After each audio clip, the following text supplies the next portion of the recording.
ನಮಸ್ಕಾರ ಜನ, welcome and welcome back to my YouTube channel. ಇವತ್ತಿಗೆ ಫಸ್ಟ್ ಟೈಮ್ ನನ್ನ ಫೇಸನ್ನು ನೋಡ್ತಾ ಇದ್ದರೆ ದಯವಿಟ್ಟು ನನ್ನ ಚಾನಲಲ್ಲಿರೋ ಅದರ್ ವೀಡಿಯೋಸು ನೋಡಿ. ಇಷ್ಟ ಆದರೆ, ಹೆಲ್ಪ್ಫುಲ್ ಅನಿಸಿದ್ರೆ ಅಥವಾ ಎಂಟರ್ಟೈನಿಂಗ್ ಅನಿಸಿದ್ರೆ ನನ್ನ ಚಾನಲ್ನ ಸಬ್ಸ್ಕ್ರೈಬ್ ಮಾಡ್ಕೊಳ್ಳೋದು ಮರಿಬೇಡಿ. ಸೊ ಇವತ್ತು ಸುಮ್ಮನೆ ಒಂದು ಡೈಲಿ ಬ್ಲಾಗ್ ಮಾಡ್ತಾ ಇದ್ದೀನಿ. ಏನಪ್ಪ ಅಂತ ಹೇಳಿದ್ರೆ, ಇವಾಗ ಒಂದು ಒನ್ ಪಾಟ್ ಮೀಲ್ ಥರ ಮಾಡ್ತಾ ಇದ್ದೆ. ಆ್ಯಕ್ಚುಲಿ ಅವಿನಾಶ್ಗೆ ಈ ಮೆಂತ್ಯ ಪಲಾವ್ ಈ ನಡುವೆ ತುಂಬ ಇಷ್ಟ ಆಗ್ಬಿಟ್ಟೈತೆ. ಏನು ಮಾಡೋಣ ಅಂತ ಕೇಳಿದ್ರೆ ಅದನ್ನೇ ಕೇಳ್ತಾ ಇರ್ತಾರೆ. ಸೊ ಇವತ್ತೊಂದು ಸ್ವಲ್ಪ ಡಿಫ್ರೆಂಟಾಗಿ ಮೆಂತ್ಯ ಪಲಾವ್ ಮಾಡ್ತಾ ಇದ್ದೀನಿ. ಡಿಫ್ರೆಂಟಾಗಿ ಅಂತೇನಿಲ್ಲ, ಚೆನ್ನಾಗಿರುತ್ತೆ ಒಟ್ಟು ತಿನ್ನೋಕ್ಕೆ ಅಷ್ಟೇ. ಒಂದು ಹೈ ಪ್ರೋಟೀನ್ ಒನ್ ಪಾಟ್ ಮೆಂತ್ಯ ಪಲಾವ್ ಮಾಡ್ತಾ ಇದ್ದೀನಿ. ಎಷ್ಟೊಂದು ಜನ ವರ್ಕಿಂಗ್ ವಿಮೆನ್ಗೆಲ್ಲ ಏನು ಲಂಚ್ ಬಾಕ್ಸ್ ತೊಗೊಂಡೋಗಿರ್ಬೋದು, ಅಥವಾ ಮಕ್ಕಳಿಗೆ ಲಂಚ್ ಬಾಕ್ಸ್ ಕೊಟ್ಟು ಕಳ್ಸೋಕಿರ್ಬೋದು, ಅಥವಾ ಹಸ್ಬೆಂಡ್ಸಿಗೆ ಲಂಚ್ ಬಾಕ್ಸ್ ಕೊಟ್ಟು ಕಳ್ಸೋಕಿರ್ಬೋದು. ಈಸಿ ಆ್ಯಂಡ್ ವೆರಿ ಸಿಂಪಲ್, ಕ್ವಿಕ್ಕಾಗಿ ಆಗುತ್ತೆ, ಸಕ್ಕ ಟೇಸ್ಟಿಯಾಗಿರುತ್ತೆ. ಸೊ ಈ ಒಂದು ರೆಸಿಪಿನ ಹೇಗೆ ಮಾಡೋದು ಅಂತ ತೋರಿಸ್ಕೊಡ್ತೀನಿ, ಬನ್ನಿ ನೋಡೋಣ. ನಾವು ಮೆಂತ್ಯ ಸೊಪ್ಪನ್ನ ಬಿಡಿಸ್ಕೋಬೇಕಾಯ್ತಾ, ಈ ಥರ ಎಲೆ ಥರ ಬಿಡಿಸ್ಕೋಬೇಕು. ನಂಗೆ ಇವತ್ತು ನಿಜವಾಗ್ಲೂ ಎಲೆ ಥರ ಬಿಡಿಸ್ಕೊಳ್ಳೋ ಅಷ್ಟು ಎನರ್ಜಿ ಇಲ್ಲ. ನಿದ್ದೆ ಬರ್ತೈತೆ, ಹೆವಿ ನಿದ್ದೆ ಬರ್ತೈತೆ. ನೈಟ್ ಸರಿಯಾಗಿ ನಿದ್ದೆ ಮಾಡಿಲ್ಲ. ಏನೋ ಒಂಥರ ಈ ನಡುವೆ ಸರಿಯಾಗಿ ನೈಟೆಲ್ಲ ನಿದ್ದೆನೇ ಬರ್ತಾ ಇಲ್ಲ. ಸೊ ಬೆಳಿಗ್ಗೆ ಎಲ್ಲ ಒಂಥರ ನಿದ್ದೆ ಥರ ಫೀಲ್ ಆಗ್ತೈತೆ, ಒಂಥರ ಇರಿಟೇಷನ್ ಫೀಲ್ ಆಗ್ತೈತೆ. ಬಟ್ ನನಗೆ ಇದಾದ್ಮೇಲೆ ಒಂದೆರಡು ಶೂಟ್ಸ್ ಇದೆ, ಆ ಶೂಟ್ನ ಕೂಡ ಮುಗಿಸ್ಕೋಬೇಕು. ಅದಕ್ಕೆ ಮುಂಚೆ ಏನಾದರೂ ಒಂದು ಅಡುಗೆ ಮಾಡಬೇಕಲ್ಲ, ಅದಕ್ಕೆ ಒಂದು ಸಿಂಪಲಾಗಿ ಮಾಡ್ತಾ ಇದ್ದೀನಿ ಮೆಂತ್ಯ ಪಲಾವ್. ಓಕೆ, ಒಂದು ಸ್ವಲ್ಪ ಕಷ್ಟಪಟ್ಕೊಂಡು ಈ ಎಲೆ ಎಲ್ಲ ಬಿಡಿಸ್ದೆ ಮೆಂತ್ಯ ಸೊಪ್ಪಲ್ಲಿ. ನಂಗೆ ಏನು ಗೊತ್ತಾ, ಈ ಥರ ಎಲೆ ಬಿಡಿಸೋದು, ಮತ್ತು ಸಿಪ್ಪೆ ಸುಲಿಯೋದು, ಅವರೆಕಾಳು ಸುಲಿಯೋದು, ಅಥವಾ ಬಟಾಣಿ ಸುಲಿಯೋದು, ಇದೆಲ್ಲ ಒಂಥರ ಇರಿಟೇಷನ್ ಅನಿಸುತ್ತೆ. ನನಗೆ ಇಷ್ಟನೇ ಆಗಲ್ಲ ಮಾಡೋಕ್ಕೆ. ಚಿಕ್ಕ ಚಿಕ್ಕ ಕೆಲಸಗಳು ಬರುತ್ತಲ್ಲ, ಅದೆಲ್ಲ ನಂಗೆ ನಿಜ ಇಷ್ಟ ಆಗಲ್ಲ. ಬಟ್ ಏನು ಮಾಡೋದು, ಅಡುಗೆ ಮಾಡಬೇಕಂದ್ರೆ ಮಾಡಲೇಬೇಕಲ್ಲ. ಸೊ ಇದನ್ನ ಇವಾಗ ತೊಳ್ಕೊಬರೋಣ. ಆಮೇಲೆ ಇನ್ನೊಂದೇನು ಗೊತ್ತಾ, ತೊಳೆಯೋದು ತೋರಿಸಿಲ್ಲ ಅಂದರೆ ಎಷ್ಟೊಂದು ಜನ ಕಮೆಂಟ್ ಆಗ್ತಾ ಇರ್ತಾರೆ, ನೀವು ತೊಳೆದೇ ಇಲ್ಲ, ಚಿಕನ್ ತೊಳೆದಿಲ್ಲ, ಅದು ತೊಳೆದಿಲ್ಲ, ಇದು ತೊಳೆದಿಲ್ಲ ಅಂತ ಹೇಳ್ಬಿಟ್ಟು. ಎಲ್ಲದನ್ನು ತೋರಿಸೋಕ್ಕಾಗಲ್ಲ ವಿಡಿಯೋ ಮಾಡಬೇಕಾದ್ರೆ. ಯೂಶಲಿ ತೊಳೆದಿರ್ತೀವಿ, ಜಸ್ಟ್ ಅದು ನಿಮಗೆ ತೋರಿಸಿರಲ್ಲ ಅಷ್ಟೇ. ಸೊ ಆಮೇಲೆ ಎಷ್ಟೊಂದು ಜನದ್ದು ಮಿಸ್ಕನ್ಸೆಪ್ಷನ್ ಇರುತ್ತೆ ಆಯ್ತಾ, ವೆಯ್ಟ್ ಲಾಸ್ ಆಗಬೇಕಾದ್ರೆ ಏನು ರೈಸ್ ತಿನ್ನಬಾರ್ದು, ಚಪಾತಿ ತಿನ್ನಬಾರ್ದು. ನೀವು ರೈಸ್ ತಿಂತೀರಾ, ಯಾರಾದರೂ ರೈಸ್ ತಿಂತಾರ ವೆಯ್ಟ್ ಲಾಸ್ ಆಗಬೇಕಾದ್ರೆ ಅಂತೆಲ್ಲ ಕಮೆಂಟ್ ಮಾಡ್ತಾ ಇರ್ತಾರೆ ಆಯ್ತಾ. ವೆಯ್ಟ್ ಲಾಸ್ ಆಗಬೇಕಾದ್ರೆ ರೈಸ್ ತಿನ್ನಬಾರ್ದು, ಚಪಾತಿ ತಿನ್ನಬಾರ್ದು ಅನ್ಕೊಳ್ಳೋದು ಒಂದು ದೊಡ್ಡ ಮಿಸ್ಕನ್ಸೆಪ್ಷನ್ ಆಯ್ತಾ. ನೀವೇನಾದ್ರೂ ದೊಡ್ಡ ಕಾಂಪಿಟೇಷನ್ಗೆ ಏನಾದ್ರು ಹೋಗ್ತಿದ್ದೀರಾ, ಇಲ್ಲ ಏನಾದ್ರೂ ಹೀರೋಯಿನ್ ಆಗಿ ಹೋಗ್ತಾ ಇದ್ದೀರಾ, ಮಾಡಲಿಂಗ್ ಮಾಡಕ್ ಹೋಗ್ತಾ ಇದ್ದೀರಾ, if you are a normal person, if you want to be healthy and fit ಅಂದ್ರೆ ನಾರ್ಮಲಿ ನೀವು ಮನೆಯಲ್ಲಿ ಏನ್ ತಿಂತೀರಾ ನೋಡಿ, ನಾರ್ಮಲ್ ಮನೆ ಊಟದಲ್ಲೇ ಒಂದು ಬ್ಯಾಲೆನ್ಸ್ಡ್ ಫುಡ್ ಆಗಿ ಮಾಡ್ಕೋಬೇಕು. ಈಗ ನಾವು ರೈಸ್ನ ಬಿಟ್ಬಿಟ್ಟಿರಕ್ಕಾಗುತ್ತಾ? ಜೀವನ ಪೂರ್ತಿ ಬಿಟ್ಟಿರಕ್ಕಾದ್ರೆ ನೀವು ವೆಯ್ಟ್ ಲಾಸ್ ಮಾಡ್ಬೇಕಾದ್ರೂ ಕೂಡ ಜೀವನ ಪೂರ್ತಿ ರೈಸ್ನ ಬಿಟ್ಬಿಡಿ ಆಯ್ತಾ. ಇಲ್ಲ ಅಂದ್ರೆ if you are not someone normally ಹೆಂಗೆ ಈ ರೈಸ್ ಎಲ್ಲ ಬಿಟ್ಟಿರೋಕ್ಕಾಗ್ದಲೇ ಇರೋರು ಅಂದ್ರೆ ನಾರ್ಮಲಿ ಮನೆಯಲ್ಲಿ ಹೆಂಗೆ ತಿಂತೀವೋ ಅದೇ ಥರ ಊಟ ಮಾಡ್ಕೊಳ್ಳಿ. ರೈಸು ತಿನ್ಬೋದು, ಮುದ್ದೆ ತಿನ್ಬೋದು, ಚಪಾತಿ ತಿನ್ಬೋದು. ಅದ್ರ ಜೊತೆಗೆ ಸ್ವಲ್ಪ ಪ್ರೋಟೀನ್ ಮತ್ತೆ ಫೈಬರ್ನ ಕರೆಕ್ಟಾಗಿ ಬ್ಯಾಲೆನ್ಸ್ ಮಾಡ್ಕೊಂಡ್ರೆ ಮುಗ್ದೋಯ್ತು. ಇಷ್ಟೇ. ಇದನ್ನ ನಾರ್ಮಲ್ ಆಗಿ ಎವ್ರಿ ಡೇ ತಿನ್ಕೊಂಡು ಹೋದ್ರೆ ಆರಾಮಾಗಿ ವೆಯ್ಟ್ ಲಾಸ್ ಆಗುತ್ತೆ. ಆದ್ರೆ ಪೋರ್ಷನ್ ಕಂಟ್ರೋಲ್ ಮಾಡ್ಕೋಬೇಕಾಗುತ್ತೆ. ಸ್ವಲ್ಪ ಕಾರ್ಬ್ಸ್ ಅಂದ್ರೆ ರೈಸ್ ನ ಕ್ವಾಂಟಿಟಿ ಕಡಿಮೆ ಮಾಡ್ಬೇಕಾಗುತ್ತೆ. ಏನು ವೆಜಿಟೇಬಲ್ಸ್ ಮತ್ತೆ ಪ್ರೋಟೀನ್ ಕ್ವಾಂಟಿಟಿನ ಜಾಸ್ತಿ ಮಾಡ್ಬೇಕಾಗುತ್ತೆ. ದಿಸ್ ಇಸ್ ವೆರಿ ಸಿಂಪಲ್ ಆಯ್ತಾ, ಕಾಂಪ್ಲಿಕೇಟ್ ಮಾಡ್ಕೊಳ್ಳೋ ಅವಶ್ಯಕತೆನೇ ಇಲ್ಲ ಹೇಳ್ಬೇಕಂದ್ರೆ. ಬಟ್ ಏನೇನೋ ಮಿಸ್ಕನ್ಸೆಪ್ಷನ್ ಇಟ್ಕೊಂಡಿರ್ತಾರೆ ಜನಗಳು. ಸೊ ನಾನು ಅಷ್ಟೇ ವೆಯ್ಟ್ ಲಾಸ್ ಆಗ್ಬೇಕಾದ್ರೆ ಯಾವುದೇ ತರ ರೈಸ್ ಬಿಡೋದಿರ್ಬೋದು, ಅಥವಾ ಚಪಾತಿ ಬಿಡೋದಿರ್ಬೋದು, ಮುದ್ದೆ ತಿಂದಂಗಿರೋದಿರ್ಬೋದು, ಈ ತರದ್ದೇನು ಮಾಡಿಲ್ಲ ಆಯ್ತಾ. ನಾರ್ಮಲಿ ಮನೆ ಊಟನೇ ತಿಂದಿರೋದು. ಆಮೇಲೆ ನಾನು ತುಂಬಾ ರೆಸ್ಟ್ರಿಕ್ಟಿವ್ ಡಯಟ್ಸ್ ಎಲ್ಲ ಏನು ಮಾಡಿಲ್ಲ. ನಾರ್ಮಲ್ ಆಗಿ ಬ್ಯಾಲೆನ್ಸ್ಡ್ ಫುಡ್ ತಿಂದಿದ್ದೀನಿ, ವೆಯ್ಟ್ ಲಾಸ್ ಆಗಿದ್ದೀನಿ ಅಷ್ಟೇ. ನಾನು ವೆಯ್ಟ್ ಲಾಸ್ ಮೇಲೆ ಒಂದು ಕಂಪ್ಲೀಟ್ ಡೀಟೇಲ್ಡ್ ವಿಡಿಯೋ ಮಾಡಿದ್ದೀನಿ. ನೀವು ಇನ್ನೂ ನೋಡಿಲ್ಲ ಅಂದ್ರೆ ಲಾಸ್ಟ್ ವಿಡಿಯೋ ಹೋಗಿ ನೋಡಿ, ಲಾಸ್ಟ್ ವೀಕ್ ಹಾಕಿರೋದನ್ನ ಚೆಕ್ ಮಾಡಿ, ನಿಮ್ಗೆ ಒಂದು ಐಡಿಯಾ ಬರುತ್ತೆ. ಹಾಗೆ ನಿಮ್ಗೆ ಏನಾದರೂ ವೆಯ್ಟ್ ಲಾಸ್ ಮೇಲೆ ಕ್ವಶನ್ಸ್ ಇದ್ರೆ ಕಮೆಂಟ್ ಮೂಲಕ ಕೇಳಿ, ಆದಷ್ಟು ನೆಕ್ಸ್ಟ್ ವಿಡಿಯೋಗಳಲ್ಲಿ ಆನ್ಸರ್ ಮಾಡಕ್ಕೆ ಟ್ರೈ ಮಾಡ್ತೀನಿ. ಸೊ ಇವಾಗ ನಾವು ಮೆಂತ್ಯ ಪಲಾವ್ ಮಾಡೋಣ. ಇದೇನಪ್ಪ ಅಂತ ಹೇಳಿದ್ರೆ ಒಂದು ತುಂಬಾನೇ ಹೈ ಪ್ರೋಟೀನ್ ಪಲಾವ್ ಆಗುತ್ತೆ. ಇದಕ್ಕೆ ಮೇನ್ ಆಗಿ ನಾನು ಪನ್ನೀರ್ನ ಆ್ಯಡ್ ಮಾಡೋದ್ರಿಂದ, ಹಾಗೆ ಪೀಸ್ ಅಂದ್ರೆ ಏನು ಬಟಾಣಿನ ಆ್ಯಡ್ ಮಾಡೋದ್ರಿಂದ, ಹಸಿ ಬಟಾಣಿನ ಹಾಕೋದ್ರಿಂದ ಇದಕ್ಕೆ ತುಂಬಾನೇ ಹೈ ಪ್ರೋಟೀನ್ ಆಗುತ್ತೆ. ಹಾಗೆ ಸ್ವಲ್ಪ ಗುಡ್ ಫ್ಯಾಟ್ಸ್ ಕೂಡ ಸಿಗುತ್ತೆ. ಇದ್ರ ಜೊತೆಗೆ ನಾವು ಮೆಂತ್ಯ ಸೊಪ್ಪನ್ನ ಹಾಕೋದ್ರಿಂದ ನಮ್ಗೆ ಏನು ಫೈಬರ್ ಕೂಡ ಸಿಗುತ್ತೆ. ಅದ್ರ ಜೊತೆಗೆ ನಾನು ಮೊಸರು ಮತ್ತೆ ಏನು ಸೌತೆಕಾಯಿ ಎಲ್ಲ ಹಾಕಿ ಒಂದು ಏನಂತಾರೋದಕ್ಕೆ ಮೊಸರು ಬಜ್ಜಿ ಕೂಡ ಮಾಡ್ತಾ ಇದ್ದೀನಿ. ಮಧ್ಯದಲ್ಲಿ ಬ್ಲ್ಯಾಂಕ್ ಆಗಿಬಿಡುತ್ತೆ ಮೈಂಡ್, ಸಾರಿ. ಸೊ ಮೊಸರು ಬಜ್ಜಿ ಕೂಡ ಮಾಡ್ತಾ ಇದ್ದೀನಿ. ಸೊ ಅದರಿಂದ ಕೂಡ ನಮಗೆ ಏನು ಸೌತೆಕಾಯಿಯಿಂದ ಕೂಡ ಫೈಬರ್ ಸಿಗುತ್ತೆ, ಹಾಗೆ ಮೊಸರಿಂದ ಪ್ರೋಬಯೋಟಿಕ್ಸ್ ಎಲ್ಲ ಸಿಗುತ್ತೆ. ಸೊ ಇದೊಂದು ಕಂಪ್ಲೀಟ್ ಬ್ಯಾಲೆನ್ಸ್ಡ್ ಮೀಲ್ ಆಗುತ್ತೆ ನೋಡಿ. ಒಂದು ಸಿಂಪಲ್ ಡಿಶ್ ಅಲ್ಲೇ ತುಂಬಾ ಚೆನ್ನಾಗಿ ಬ್ಯಾಲೆನ್ಸ್ಡ್ ಆಗಿ ಫುಡ್ ನ ಮಾಡ್ಕೋಬಹುದು. ಅದೇನ್ ದೊಡ್ಡ ವಿಷಯನೇ ಅಲ್ಲ. ಇವಾಗ ಕುಕ್ಕರ್ ಇಟ್ಟಿದ್ದೀನಿ ಪಲಾವ್ ಮಾಡಕ್ಕೆ. ಆಕ್ಚುಲಿ ನಂದು ಕುಕ್ಕರ್ ಬೋರಸ್ ಆಯ್ತಾ. ಈ ಕುಕ್ಕರ್ ಅಲ್ಲಿ ಏನಪ್ಪಾ ಅಂತ ಹೇಳಿದ್ರೆ ಯಾವಾಗ್ಲೂ ರೈಸ್ ಎಷ್ಟು ಚೆನ್ನಾಗಾಗುತ್ತೆ ಗೊತ್ತಾ ಈ ಕುಕ್ಕರ್ ಅಲ್ಲಿ ಮಾಡಿದ್ರೆ. ನಾನು ಆಲ್ಮೋಸ್ಟ್ ಒಂದು 5 months ಆಯ್ತು ಅನ್ಸುತ್ತೆ ಇದನ್ನ ಯೂಸ್ ಮಾಡಕ್ ಸ್ಟಾರ್ಟ್ ಮಾಡ್ಕೊಂಡು. ನೋಡಿ, ನಿಮ್ಗೆ ಯಾರಿಗಾದ್ರೂ ಇಂಟ್ರೆಸ್ಟ್ ಇದೆ ತಗೋಬಹುದು. ಆಮೇಲೆ ನಂಗೆ ಎಷ್ಟೊಂದ್ ಜನ ನೀವು ಯಾವ್ದು ಆಯಿಲ್ ಯೂಸ್ ಮಾಡ್ತೀರಾ ಅಂತ ಕೇಳ್ತಾ ಇರ್ತೀರಾ. ನಾನು ನಮ್ಮ ಮನೆಯಿಂದ ಕೊಬ್ಬರಿ ಎಣ್ಣೆ ತಗೊಂಡ್ಬರ್ತೀನಿ. ನಮ್ಮ ಮನೆಯಲ್ಲಿ ತೆಂಗಿನಕಾಯಿ ಬೆಳೀತಾರೆ. ಸೊ ಅಲ್ಲಿಂದ ನೋಡಿ. ಆಮೇಲೆ ಆಯಿಲ್ ಅಷ್ಟೇ ತುಂಬಾ ಕಡಿಮೆ ಹಾಕೋಬೇಕು. ನಮ್ಮ ಮನೆಯಿಂದ ಕೊಬ್ಬರಿ ಎಣ್ಣೆ ಕೊಟ್ಟು ಕಳಿಸ್ತಾರೆ ನಮ್ಮಮ್ಮ ಎಲ್ಲ ಮಿಲ್ಗೆ ಹಾಕಿಸ್ಬಿಟ್ಟು. ಅದೇ ಕೊಬ್ಬರಿ ಎಣ್ಣೆ ಯೂಸ್ ಮಾಡ್ತೀನಿ. ಅದ್ರ ಜೊತೆಗೆ ಸ್ವಲ್ಪ ಆಲಿವ್ ಆಯಿಲ್ ಯೂಸ್ ಮಾಡ್ತೀನಿ. ಯಾವ್ದಕ್ಕಾದ್ರೂ ಸ್ವಲ್ಪ ಈ ಚಪಾತಿ ಈ ತರದಕ್ಕೆ ಏನಕ್ಕಾದ್ರೂ ಬೇಕಾದ್ರೆ ಕಡಲೆಕಾಯಿ ಎಣ್ಣೆ ಯೂಸ್ ಮಾಡ್ತೀನಿ. ಹಾಗೆ ಯಾವಾಗಾದ್ರೂ ಸ್ವಲ್ಪ ಸ್ವಲ್ಪ ಬೆಣ್ಣೆ ತುಪ್ಪ ಈ ತರದನ್ನ ಯೂಸ್ ಮಾಡ್ಕೊಂತೀನಿ. ನಮ್ಮ ಮನೇಲಿ ಎಲ್ಲದನ್ನು ಗಾಣದ ಎಣ್ಣೆನೇ ಯೂಸ್ ಮಾಡೋದು. ನಾವ್ ಯಾವ್ದೇ ತರ ರಿಫೈನ್ಡ್ ಆಯಿಲ್ ಎಲ್ಲ ಯೂಸ್ ಮಾಡಲ್ಲ. ಗಾಣದ ಎಣ್ಣೆ ಮನೆಯಿಂದ ಮಾಡಿಸಿರೋದಿರುತ್ತೆ, ಕೊಬ್ಬರಿ ಎಣ್ಣೆ. ಅದ್ರ ಜೊತೆಗೆ ಇನ್ ಮಿಕ್ಕಿದ ಹಂಗೆ ತಂದ್ಕೊಂತೀವಿ.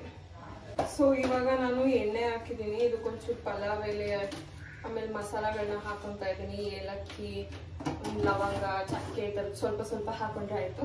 ಆಮೇಲೆ ನಾನು ನಿಮ್ಗೆ ಇನ್ನೊಂದು ಹೇಳಕ್ ಬಂದ್ರೆ, ನೀವು ನೋಡ್ಬೋದು ಇದು ಒಂದು ಡಬ್ಬ ಆಯ್ತಾ. ಈ ಡಬ್ಬ ಒಂದ 2 liters 2.5 liters ಆಯಿಲ್ ಇಡ್ಬೋದು ಅನ್ಸುತ್ತೆ. ಈ ತರ ನಮ್ಮಮ್ಮ 2 ಕೊಟ್ಕೊಳ್ಸಿದ್ರು. ಲಾಸ್ಟ್ ಟೈಮ್ ಕೊಬ್ಬರಿ ಹಾಕಿದಾಗ ಮಿಲ್ ಮಾಡಿಸ್ಬಿಟ್ಟು ನಾವು ಹೋಗಿದ್ವಲ್ಲ ಅವಾಗ ಕೊಟ್ಕೊಳ್ಸಿದ್ರು ಆಯ್ತಾ. ಸೊ ಈ ಕೊಬ್ಬರಿ ಎಣ್ಣೆ ನಾವ್ ಯಾವಾಗ ತಂದಿರೋದು ಅಂದ್ರೆ ಐ ಥಿಂಕ್ ಆಗಸ್ಟ್ ಅಲ್ಲೋ ಸೆಪ್ಟೆಂಬರ್ ಅಲ್ಲೋ ಈ ಡಬ್ಬ ತಗೊಂಡ್ಬಂದಿರೋದು. ಇನ್ನ ಇದೊಂದೇ ಡಬ್ಬ ಖಾಲಿ ಆಗಿರೋದು. ಇನ್ನೊಂದು ಡಬ್ಬ ಇದೇ ತರ ಡಬ್ಬ ನಮ್ಮ ಮನೇಲಿ ಇದೆ. ನೀವು ಅಲ್ಲಿ ಯೋಚನೆ ಮಾಡ್ಬೋದು ನಮ್ಮ ಮನೇಲಿ ಎಷ್ಟು ಕಡಿಮೆ ಎಣ್ಣೆ ಯೂಸ್ ಮಾಡ್ತೀವಿ ಅಂತ. ಲಿಟ್ರಲಿ ಲೈಕ್ 2.5 liters ನಮ್ಮ ಮನೇಲಿ 6 months ಮೇಲ್ ಬರುತ್ತೆ. ಅಂದ್ರೆ ಸ್ವಲ್ಪ ಸ್ವಲ್ಪ ಅದು ತುಪ್ಪ ಆಲಿವ್ ಆಯಿಲ್ ಇದೆಲ್ಲ ಯೂಸ್ ಮಾಡ್ಕೊಂಡಿರ್ತೀನಿ ಅನ್ಕೊಳ್ಳಿ. ಬಟ್ ಅಷ್ಟು ಕಡಿಮೆ ಆಯಿಲ್ ಯೂಸ್ ಮಾಡ್ತೀವಿ. ಪಲಾವ್ಗೆ 1 ಅಥವಾ 2 ಹೆಚ್ಚಿರುವಂತ ಈರುಳ್ಳಿ ಸೇರಿಸ್ಕೊಂತಾ ಇದ್ದೀನಿ. ಇದಕ್ಕೆ ನಾನು ಮೆಣಸಿನಕಾಯಿ ಕೂಡ ಸೇರಿಸ್ಕೊಂತಾ ಇದ್ದೀನಿ. ಆಮೇಲೆ ಇವ್ರು ಆಯಿಲ್ ಯೂಸ್ ಮಾಡಲ್ಲ, ಜುಗ್ರು ಅಂತ ಎಲ್ಲ ಅನ್ಕೊಳಕ್ ಹೋಗ್ಬೇಡಿ.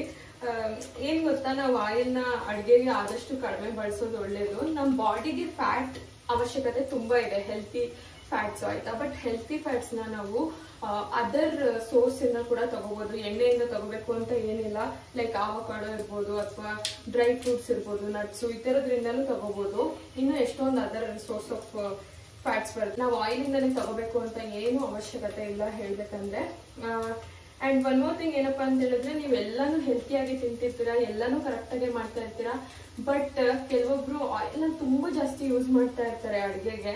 ಲೈಕ್ ಒಂದೊಂದ್ ಸರಿಗೆ ಅಡ್ಗೆಗೆ 4-5 tablespoon ಅಥವಾ ಒಂದೊಂದ್ ಕಪ್ ಅಷ್ಟು ಎಣ್ಣೆ ಉಯ್ತಾ ಇರ್ತಾರೆ. ಅದ್ ನೋಡಿದ್ರೆ ನಿಜವಾಗ್ಲೂ ಯಾವ್ದಾದ್ರು ಅಡ್ಗೆ ವಿಡಿಯೋಸ್ ನೋಡಕ್ ಹೋಗ್ಬಿಟ್ಟು ಒಂದು ಕಪ್ ಎಣ್ಣೆ ಉಯ್ದು ಹಾಕ್ತಿರ್ತಾರಲ್ಲ, ಅದ್ ನೋಡಿದ್ರೆ ನನಗೆ ತಲೆ ತಿರುಗ್ ಬರುತ್ತೆ. ಅದ್ ಹೆಂಗಪ್ಪ ಇಷ್ಟೊಂದು ಆಯಿಲ್ ತಿಂತಾರೆ ಅಂತ. ನಿಜವಾಗ್ಲೂ ನಮ್ಗೆ ಜಾಸ್ತಿ ಆಯಿಲ್ ತಿನ್ನಕ್ಕೂ ಆಗಲ್ಲ.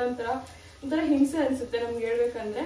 ಸೊ ಆಯಿಲ್ ನ ಆದಷ್ಟು ಕಡಿಮೆ ಬಳಸಿ ನಿಮ್ಮ good source of protein good source of fat ಏನಿದೆ ಅದನ್ನ ಬೇರೆದ್ರಿಂದ ತಗೊಳ್ಳೋದಕ್ಕೆ ಟ್ರೈ ಮಾಡಿ. It is really good for your health and body. So next ಇಲ್ಲಿ ಈರುಳ್ಳಿ ಎಲ್ಲ ಬೆಂದಾಗಿರುತ್ತೆ. ಇವಾಗ ನಾನು ಶುಂಠಿ ಬೆಳ್ಳುಳ್ಳಿ ಪೇಸ್ಟ್ ಹಾಕ್ತಾ ಇದ್ದೀನಿ. ಶುಂಠಿ ಬೆಳ್ಳುಳ್ಳಿ ಪೇಸ್ಟ್ ನ ಈ ತರ ಹಸಿ ಫ್ರೆಶ್ ಆಗಿ ಮಾಡ್ಕೊಂತೀನಿ. ಸೊ ಅದೇ ಇಷ್ಟ ಆಗುತ್ತೆ ನನಗೆ. ಅಂಗಡಿಲಿ ತಚ್ಚಿರೋದಂತೂ ಒಂಚೂರು ಇಷ್ಟ ಆಗಲ್ಲ ನನಗೆ.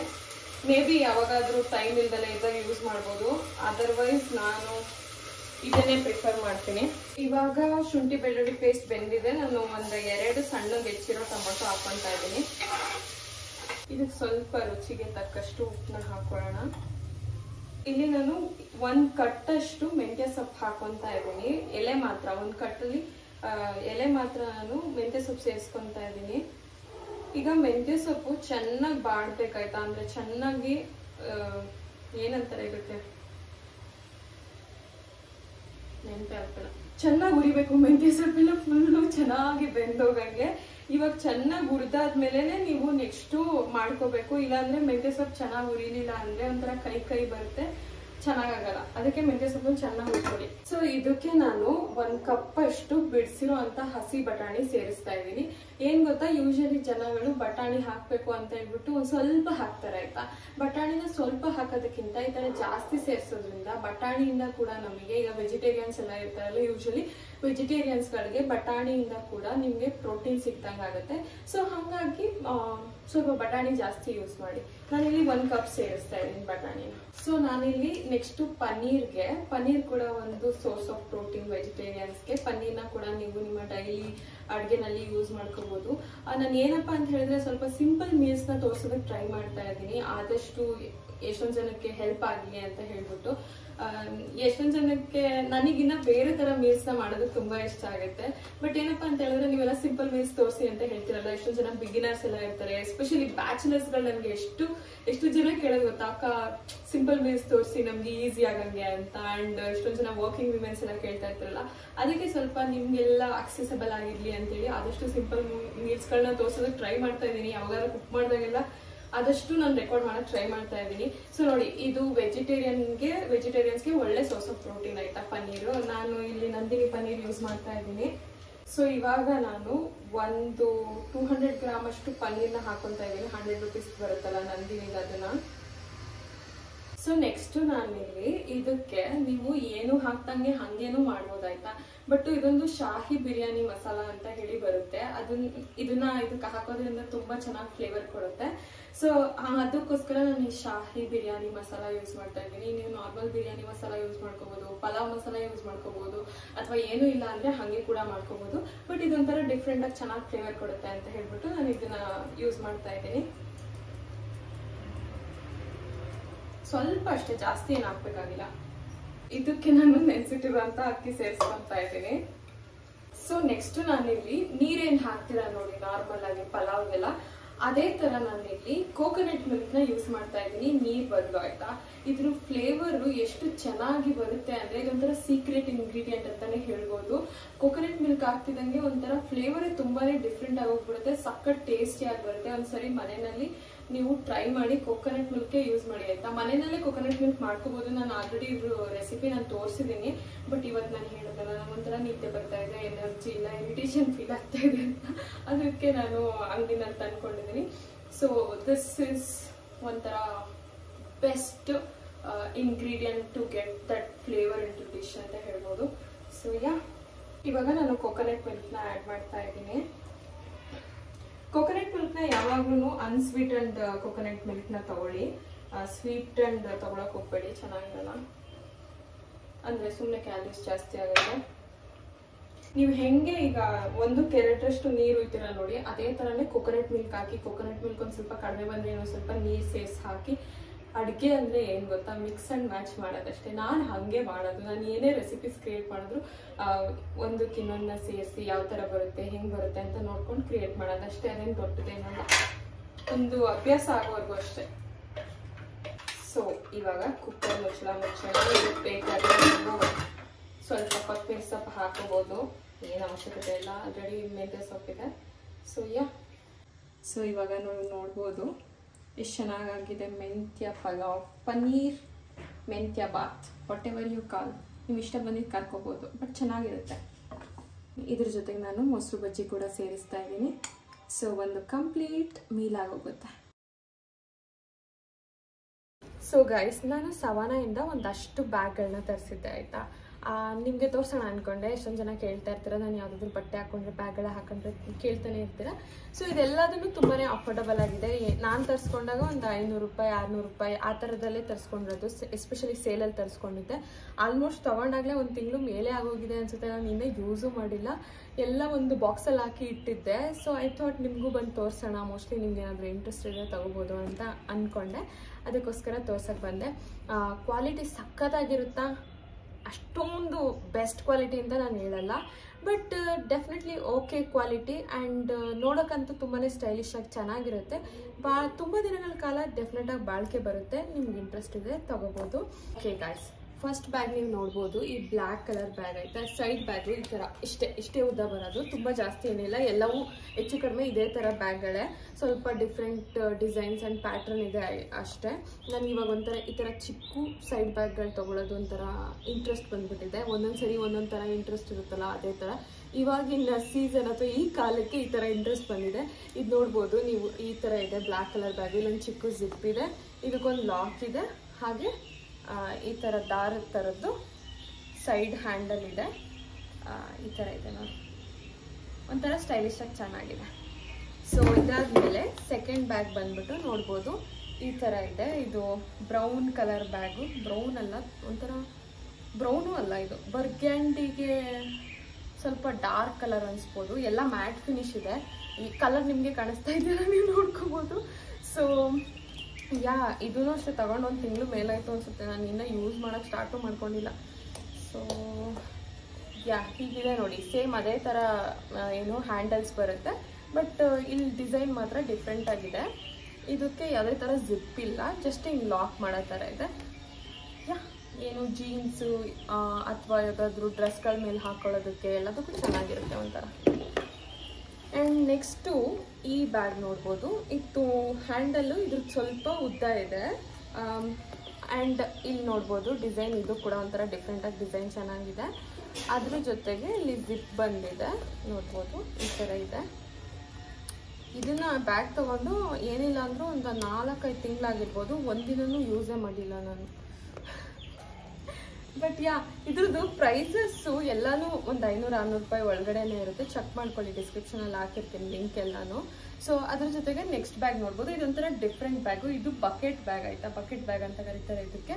ಇದ್ರ ಬಟ್ಟೆ ಒಂಥರ ನಾರ್ಮಲ್ ಬಟ್ಟೆ ಥರ ಕ್ವಾಲಿಟಿ, ಇದೆಲ್ಲ ಒಂಥರ ಬ್ಯಾಗ್ ಕ್ವಾಲಿಟಿ ಬರುತ್ತೆ ಗೊತ್ತಾ, ಲೆದರ್ ಕ್ವಾಲಿಟಿ, ಆ ಥರದ್ದು ಏನು ಕ್ವಾಲಿಟಿ ಮೆಟೀರಿಯಲ್ ಇದು. ಬಟ್ ಇದ್ರದ್ದು ಮಾತ್ರ ಒಂಥರ ಬಟ್ಟೆ ಥರ ಕ್ವಾಲಿಟಿ, ಬಟ್ ಚೆನ್ನಾಗಿದೆ, ಒಂಥರ ನೋಡೋದಕ್ಕೂ ಚೆನ್ನಾಗಿ ಅನಿಸುತ್ತೆ. ಒಂಥರ ಲೆಪರ್ಡ್ ಪ್ರಿಂಟ್. ನನ್ನ ಹತ್ರ ಯಾವುದೂ ಲೆಪರ್ಡ್ ಪ್ರಿಂಟ್ ಬ್ಯಾಗ್ಸ್ ಇರಲಿಲ್ಲ, ಅದಕ್ಕೆ ಇದೊಂದು ಇರಲಿ ಅಂತ ತೊಗೊಂಡೆ. ಇದಕ್ಕೆ ಜಿಪ್ ಏನೂ ಇಲ್ಲ, ಜಸ್ಟ್ ಈ ಥರ ಲಾಕ್ ಮಾಡ್ಕೊಳ್ಳೋ ಥರದ್ದು ಬಂದಿದೆ ಅಷ್ಟೇ. ಇದ್ರೊಳಗಡೆ ಯಾವುದಾದ್ರೂ ಪರ್ಸ್ ಹಾಕೊಂಡು ಹೋಗ್ಬೋದು ಎಲ್ಲಾದರೂ ಹೊರಗಡೆ ಹೋಗೋದಕ್ಕೆ. ಸೊ ಚೆನ್ನಾಗಿರುತ್ತೆ. ಇದಾದಮೇಲೆ ಇದು ಒಂದು ಡೆನಿಮ್ ಬ್ಯಾಗ್ ಅಂತ ಹೇಳ್ಬೋದು. ಡೆನಿಮ್ ಮೆಟೀರಿಯಲ್ ಅಲ್ಲ ಇದೇನು, ಬಟ್ ಕಲರ್ ಮಾತ್ರ ಡೆನಿಮ್ ಇದೆ. ಒಂಥರ ಲೆದರ್ ಥರ ಮೆಟೀರಿಯಲ್ಲು, ಫುಲ್ ಪ್ಯೂರ್ ಲೆದರ್ ಅಂತ ನಾನು ಹೇಳ್ತಾ ಇಲ್ಲ, ಅದೇ ಬ್ಯಾಗ್ ಮಾಡೋದಕ್ಕೆ ಯೂಸ್ ಮಾಡ್ತಾರಲ್ಲ ಆ ಥರ ಲೆದರ್ ಥರ ಮೆಟೀರಿಯಲು. ಆ್ಯಂಡ್ ಇದು ಅಷ್ಟೇ ಈ ಥರ ಲಾಕ್ ಇದೆ, ಆ್ಯಂಡ್ ಇದಕ್ಕೊಂದು ಈ ಥರ ಹ್ಯಾಂಡಲ್ ಇದೆ. ಅದ್ರ ಜೊತೆಗೆ ಇದಕ್ಕೆ ಲಾಂಗ್ದು ಒಂದು ಏನು ಸ್ಲಿಂಗ್ ಥರದ್ದು ಕೂಡ ಬರುತ್ತೆ. ಸೊ ಇದನ್ನು ಒಂದ್ಸರಿ ಯೂಸ್ ಮಾಡಿದ್ದೀನಿ ಅನಿಸುತ್ತೆ. ಚೆನ್ನಾಗಿದೆ, ಒಂಥರ ಕ್ಯೂಟಾಗಿ ನೋಡಿ. ಇದಾದಮೇಲೆ ಇದೊಂದು ಬ್ಯಾಗು. ಸೊ ಆ್ಯಕ್ಚುಲಿ ಏನು ಗೊತ್ತಾ, ಈ ಬ್ಯಾಗ್ನ ರಿಟರ್ನ್ ಮಾಡ್ಬೇಕಂತಿದ್ದೆ, ಅದು ಮಿಸ್ ಆಗಿ ರಿಟರ್ನ್ ಡೇಟು ಜಾಸ್ತಿ ದಿನ ಆಗೋಯಿತು, ಅದು ಅಲ್ಲೇ ಉಳ್ಕೊಂಡ್ಬಿಟ್ಟೈತೆ, ನಾನು ನೋಡ್ಕೊಂಡೇ ಇರಲಿಲ್ಲ. ಸೊ ಇದೊಂಥರ ಅದೇ ಸೈಡ್ ಬ್ಯಾಗ್ ಹಿಂಗೆ ಹಾಕ್ಕೊಂತಾರಲ್ವ, ಈ ಥರ ಉದ್ದಕ್ಕೆ ಹಾಕೋಬೇಕು. ನಾನು ಕಡಿಮೆಗೆ ಹಾಕ್ಕೊಂಡಿದ್ದೀನಿ. ಅಯ್ಯೋ ನೋಡಿ ನಾನು ಎಷ್ಟು ಕ್ಲಮ್ಸಿ ಅಂತ. ಸೊ ಈ ಬ್ಯಾಗ್ನ ಈ ಥರ ಸೈಡಿಗೆ ಹಾಕೋಬೋದು, ಅಥವಾ ಒಂದು ಸೈಡಿಗೆ ಕೂಡ ಹಾಕೋಬೋದು, ಅಥವಾ ಇದಕ್ಕೇನಂತಾರೆ ಫೆನಿ ಪ್ಯಾಕ್ ಬ್ಯಾಗ್ ಅಂತಾರಲ್ಲ ಒಂಥರ ಆ ಥರ ಬ್ಯಾಗು. ಈ ಥರ 2 ಲಾಕ್ಸ್ ಇದೆ, ಇದನ್ನು ಹಿಂಗೆ ಲಾಕ್ ಮಾಡ್ಕೋಬೋದು, ಜಿಪ್ ಏನಿಲ್ಲ. ಒಂಥರ ಚೆನ್ನಾಗಿರುತ್ತೆ ಜೀನ್ಸ್ಗಳಿಗೆ ಅಥವಾ ಯಾವುದೋ ಡ್ರೆಸ್ಗಳಿಗೆ, ನೈಸ್ ಅನಿಸುತ್ತೆ. So this is it. ಇಷ್ಟು ಬ್ಯಾಗ್ಗಳದ್ದು ಕತೆ ಮುಗೀತು. ಹಾಗೆ ನಾನಿಲ್ಲಿ ಒಂದು ಹೇರ್ ಪ್ಯಾಕ್ ತೋರಿಸ್ತಾ ಇದ್ದೀನಿ ನೋಡಿ, ನಂದು ಗೋ ಟು ಹೇರ್ ಪ್ಯಾಕ್ ಅಂತ ಹೇಳ್ಬೋದು. ಇದರಲ್ಲಿ ಫಸ್ಟು ನಾನು ಕೋಕೋನಟ್ ಆಯಿಲ್ ಹಾಕ್ಕೊತಾ ಇದ್ದೀನಿ. ಅದಾದಮೇಲೆ ಎಗ್ ವೈಟ್ ಬರುತ್ತಲ್ಲ, ಯೋಕ್ನ ತೆಗೆದ್ಬಿಟ್ಟು ಬರೀ ಎಗ್ ವೈಟ್ನ ಯೂಸ್ ಮಾಡ್ಕೊತಾ ಇದ್ದೀನಿ. 1 ಇಲ್ಲ 2 ನಿಮ್ಮ ಹೇರ್ ಲೆಂತ್ ಮೇಲೆ ನೋಡ್ಕೊಂಡು ಹಾಕೋಬೋದು. ಅದ್ರ ಜೊತೆಗೆ ಸ್ವಲ್ಪ ಮೊಸರು ಹಾಕ್ಕೊತಾ ಇದ್ದೀನಿ. ಇದ್ರ ಜೊತೆಗೆ ನಾನು ಒಂದು ಅರ್ಧ ನಿಂಬೆಹಣ್ಣು ಹಿಂಡ್ಕೊತಾ ಇದ್ದೀನಿ. ಇದನ್ನೆಲ್ಲ ನೀಟಾಗಿ ಮಿಕ್ಸ್ ಮಾಡ್ಕೊಬಿಟ್ಟು ತಲೆಗೆ ನೀಟಾಗಿ ಹಚ್ಕೊಂಡು 1 ಅವರ್ ಬಿಟ್ಕೊಂಡು ತಲೆ ಸ್ನಾನ ಮಾಡಿದ್ರೆ ಹೇರ್ಸು ಸಕ್ಕದಾಗುತ್ತೆ. ನಾನು ಇದನ್ನು ಕಾಲೇಜ್ ಡೇಸಲ್ಲಂತೂ ತುಂಬ ಯೂಸ್ ಮಾಡ್ತಾ ಇದ್ದೆ. ಆ್ಯಕ್ಚುಲಿ ಎಗ್ ಯೋಕ್ ಹಾಕ್ಕೊಂಡ್ರೆ ಸ್ಮೆಲ್ ಬರುತ್ತೆ, ಅದಕ್ಕೆ ಎಗ್ ವೈಟ್ ಯೂಸ್ ಮಾಡ್ಕೊಳ್ಳಿ. ಚೆನ್ನಾಗಿ ಶಾಂಪೂನಲ್ಲಿ ತೊಳೆದ್ರೆ ಕೂದಲು ತುಂಬಾ ಚೆನ್ನಾಗಿ ಅನಿಸುತ್ತೆ.